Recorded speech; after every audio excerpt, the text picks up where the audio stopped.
how many mass shooters there have been in America over the last 10 years.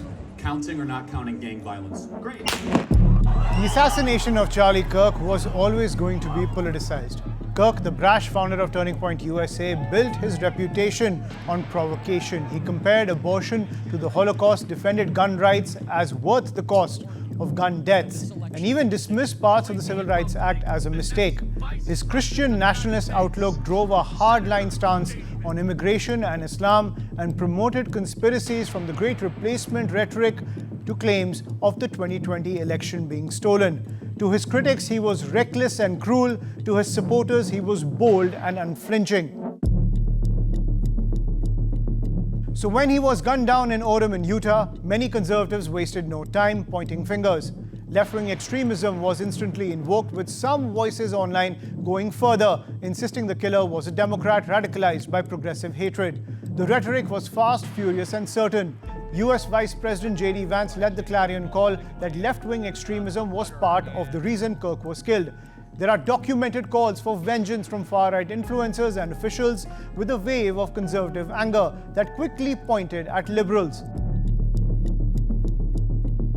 Then the facts arrived. Utah records showed that the suspect, Tyler Robinson, was not affiliated with any political party. The Utah governor also relayed the family's account that Robinson had become more political in recent years and despised Kirk, but came from a Republican family, complicating simplistic partisan narratives.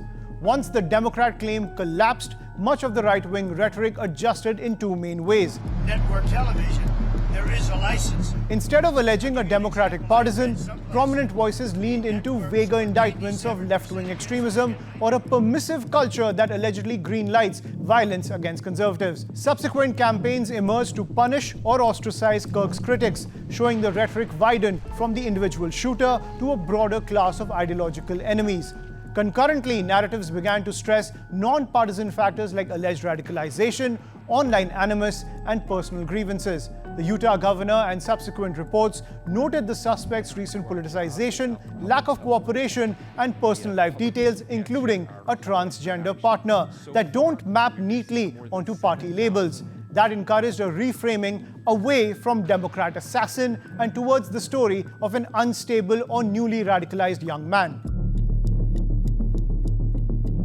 Kirk was a poster boy for the far-right conservative movement, but his narrative was damaging, flippantly preying on the hatred of a section of society and marginalizing other groups to gain clicks and influence.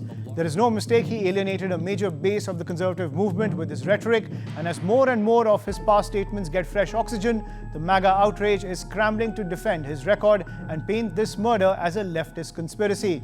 Kirk's record contained many lightning rod quotes that ensured this death would be interpreted through a culture war lens.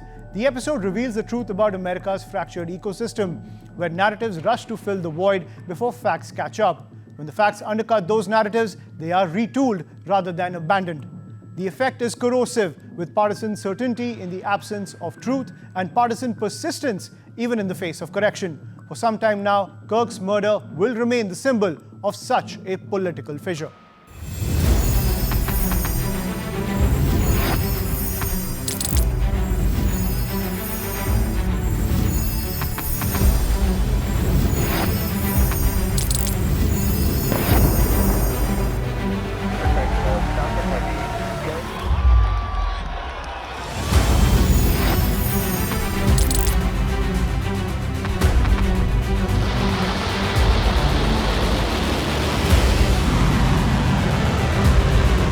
Been fighting so long and so hard that they don't know what the they're doing.